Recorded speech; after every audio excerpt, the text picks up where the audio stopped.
Breaking news today, trending ngayon sa social media. Heto na, nasyak sila. Nilaglag na. Aba. Ayan, syempre itong balitang ating matutunghayan ngayon ay nagmula kay DDS News PH at ito po ang inyong lingkod na si BT na magbibigay ng reaksyon at komento dito sa video na ating matutunghayan ngayon. At huwag natin pagtagalin at sabay-sabay na nating panoorin ang laman ng video na hatid sa atin ni DDS News PH at bibigyan natin ng reaksyon ang balitang ito. Pasok! Ayan.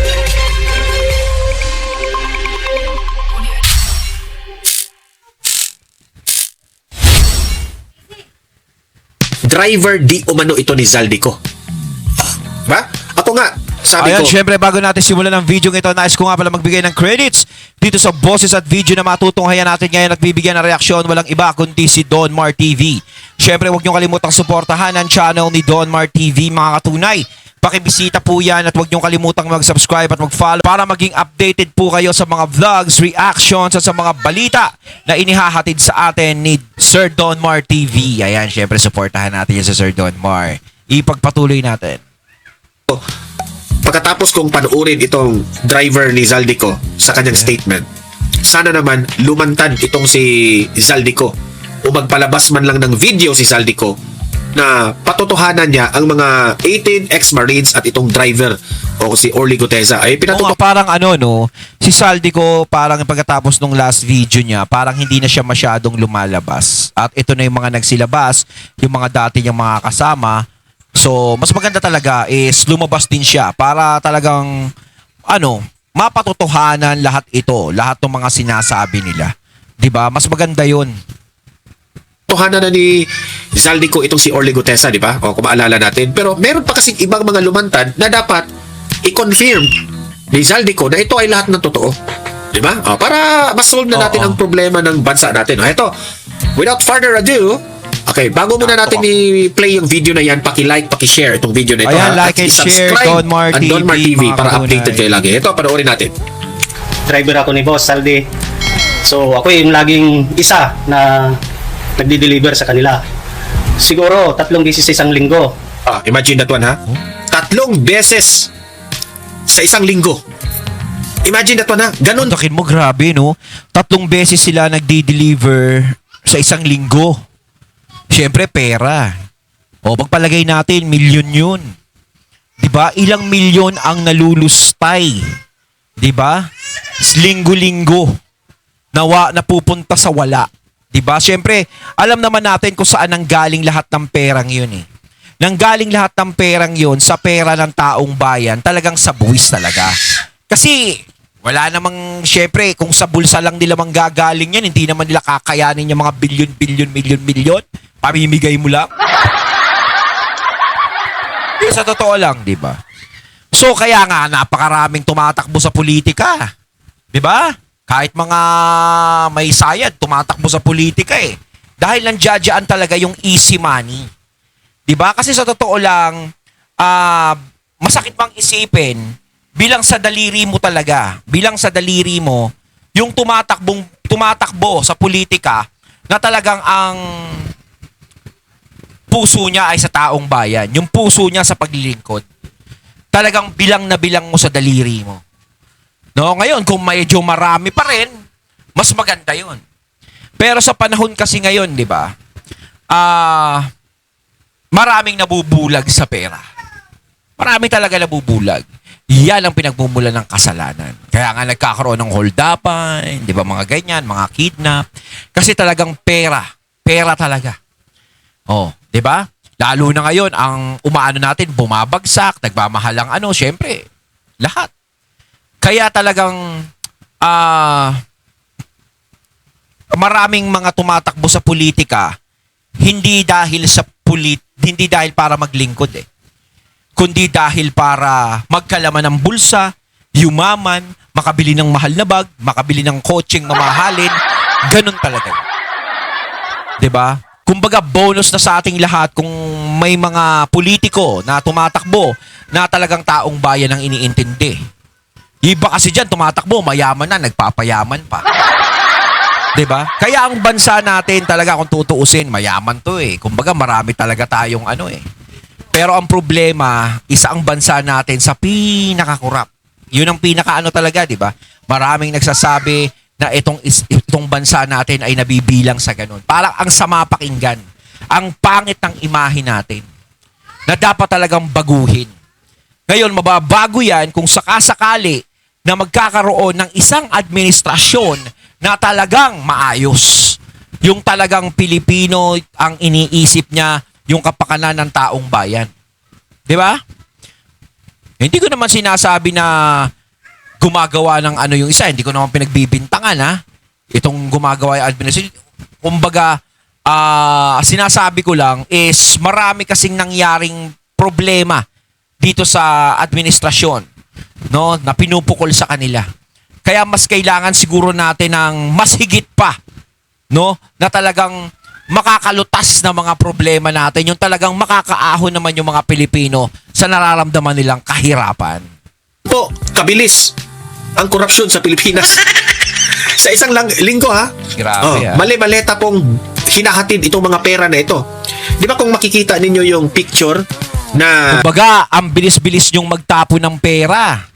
Kaya tuloy pag may emergency, wala magamit naman talaga, di ba? Okay lang sana kung yung pera is may pinaggagamitan ka na mga importante. Kung may mga importante ka pinaggagamitan, kaso nga lang ang nangyayari, napupunta lang sa bulsa. Ginagasta lang, pinambabayad sa kung sinong dapat bayaran ng mga politiko, ganyan-ganyan, tapos pinambibili lang ng mga luxury car, ng mga luho sa ano, di ba? Ayun lang, doon lang napupunta eh. Okay lang sana kung nauubos dahil talagang may pinaggagamitan ka na importante. Kaso hindi eh. Di ba? Kumbaga, linggo-linggo, 3 beses pinapadalan. Parang ang mga tao na nagbibigay ng buwis eh parang tanga-tanga lahat.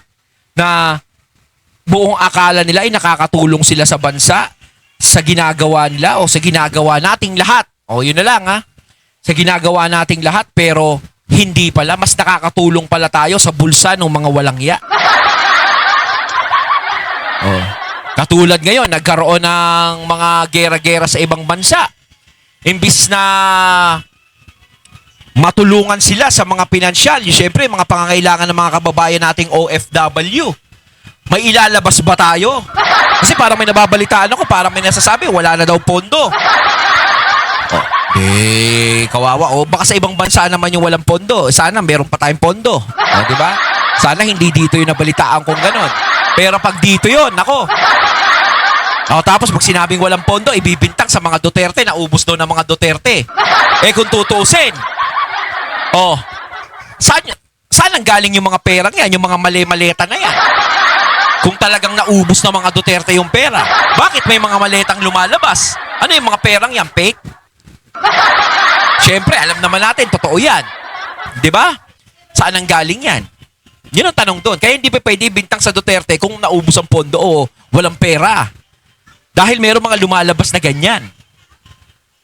Ang masama kung walang lumalabas na ganyan.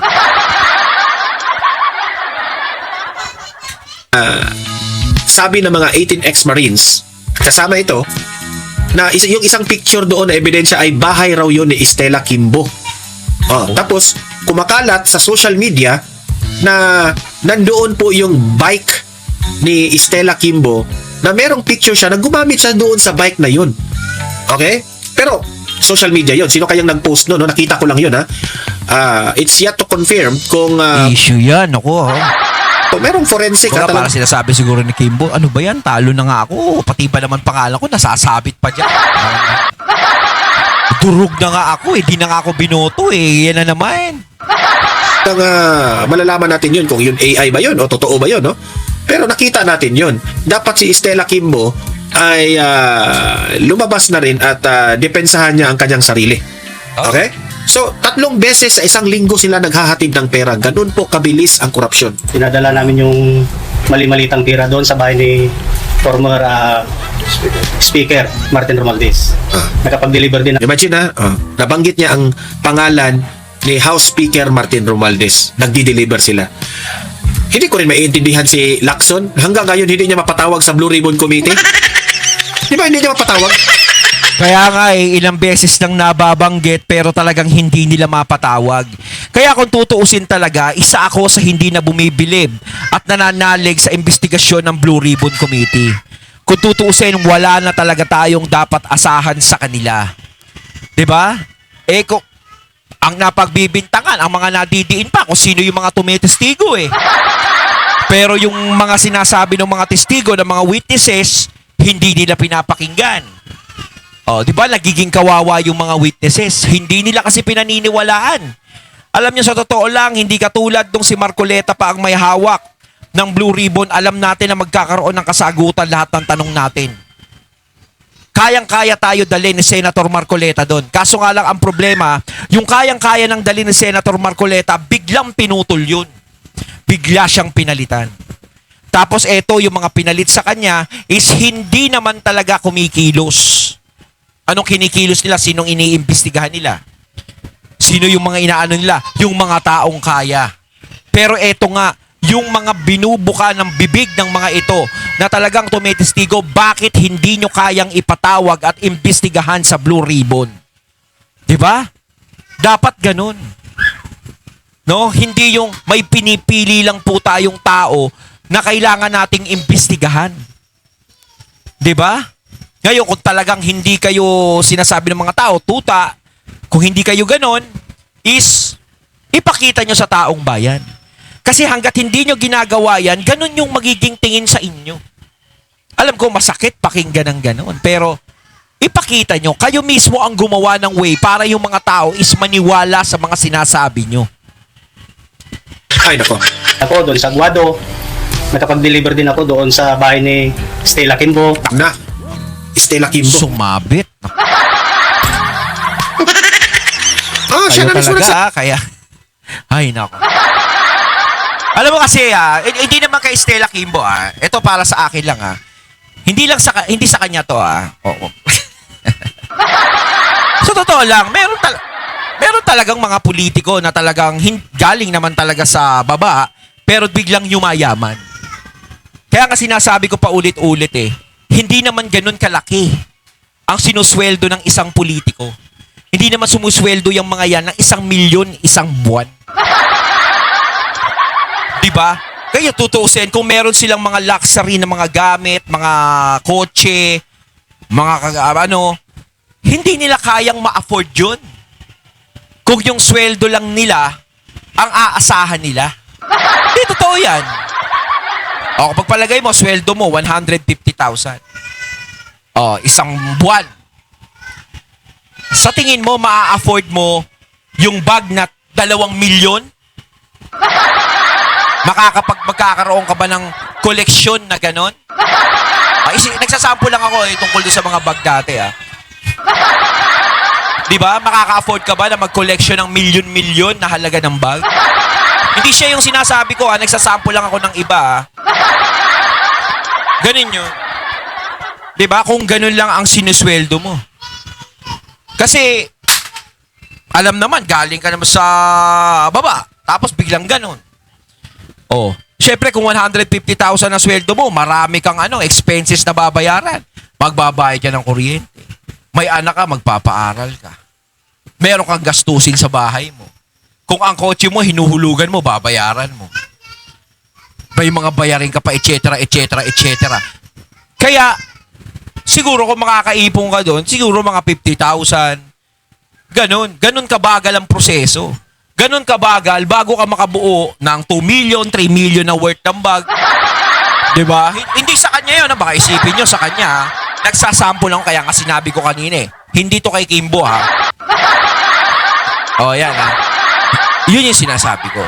Parang napaka-imposible na magkaroon ng bagay ang isang tao na gano'n, isang politikong gano'n. Yun lang ang sinusweldo. Pwera na lang kung sumusweldo ka ng 1 milyon isang buwan. Yun. Pwede tayong maniwala. O kaya 2 milyon isang buwan. Diba? Sabi bahay ni Stella Kimbo, nag-deliver sila. Ayun ang umusga, nagsisinungaling ba ito? Nakapag-deliver din po ako doon sa bahay ni former Senator Trillanes. You know? Hala. Kaya pala, Oo pati ikaw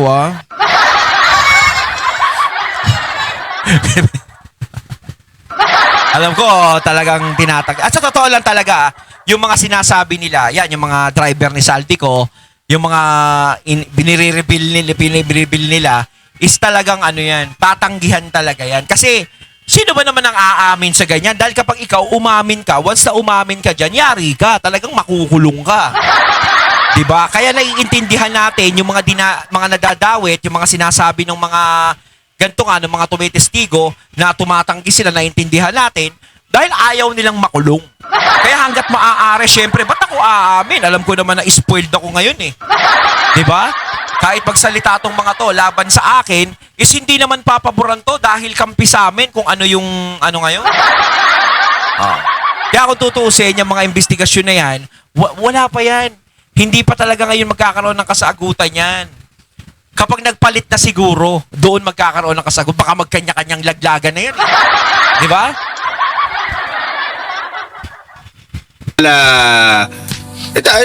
ito lang yung na-observe ko. Kaya pala, nagdududa ang taong bayan na si Trillanes ayaw bumanat sa administrasyong Marcos. Oo nga, kaya nga comedy to eh. Di ba? Kung tutuusin, kaya hindi ka pinaniliwalaan, Trillanes, sa totoo lang. Kahit anong gawin mong kumbinsi sa mga tao, talagang hindi maniniwala sa'yo. Talagang ang iisipin lang ng mga tao, ginagawa mo lang yan, personal mo lang sa mga Duterte yan. Talagang galit ka lang sa mga Duterte.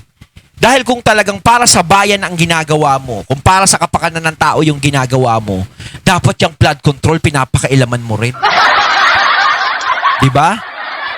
Dapat ganun din. Kaso hindi eh. Hindi ka nakikialam sa mga nangyayaring katiwalian ngayon. Ang pinapakailaman mo lang yung mga Duterte. Iwas na iwas ka, 'di ba, sa mga issue ngayon. Samantalang mas malaki pa yung problema ng bansa kaysa kay BP Sara. Pero tahimik ka lang. Kay BP Sara ka lang maingay. So paano maniniwala yung taong bayan sa mga pinagsasasabi mo? Kung alam na ng mga tao na talagang na may personal ka lang, 'di ba?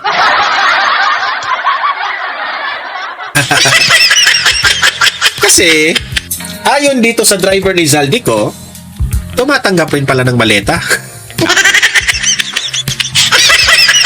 Ayan! Balato naman dyan. Trillanes, ipagtanggol mong sarili mo dito.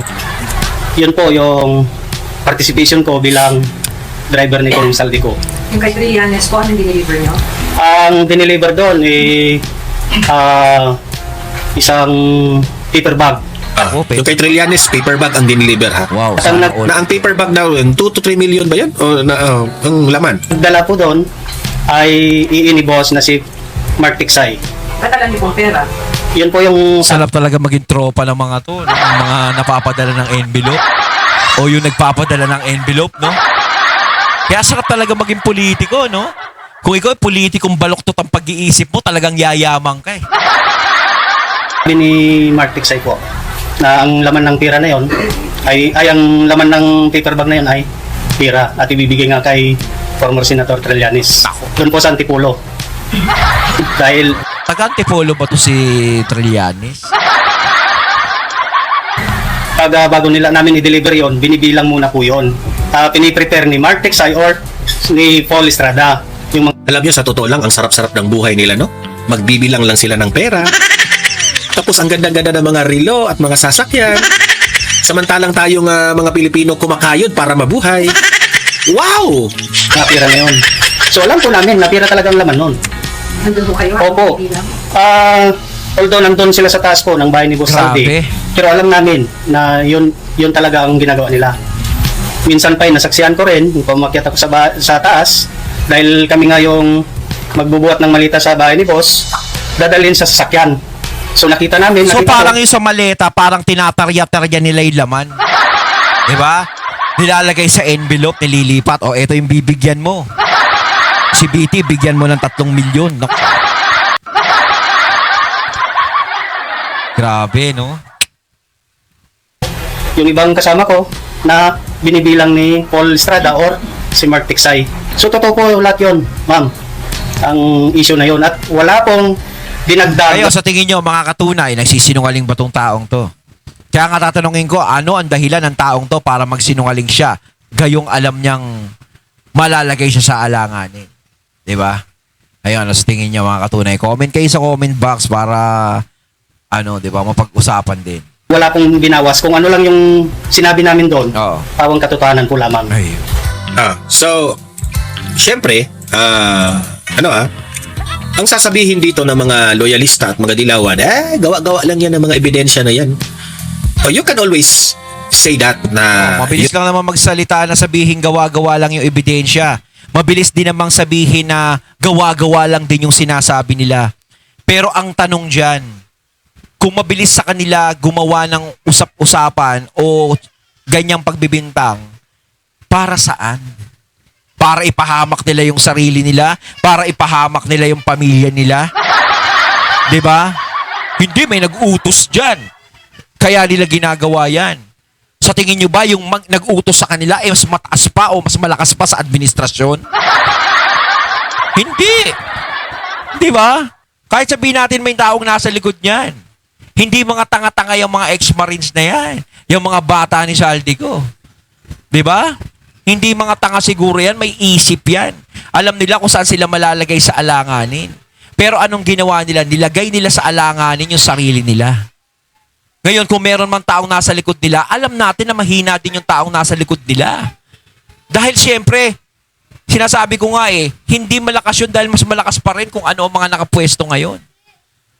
Di ba? Kaya talagang sa tingin ko, hirap magsalita. Pero ako, ito lang masasabi ko, hindi nila ilalagay ang sarili nila sa panganib kung nagsisinungaling lang sila. Kasi talagang isa't isa na yan May mangyari sa kanila o makulong sila. Ganyan yan.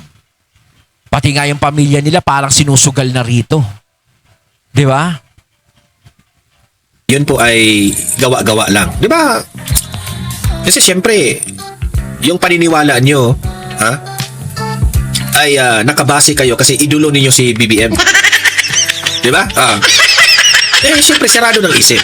Pero kung laliman ninyo ang inyong isip, i-analyze ninyo. Ayun, natating natin ngayon ang video na nagbula kay DDS News PH. At syempre natin ngayon natin ang boses at video na yun na binigyan natin ng reaksyon na nagbula kay Sir Don Mar TV. Kayo mga katunay, anong masasabi nyo tungkol dito? Comment lang po kayo sa comment box. So once again, I'm BT and I'm out. Peace.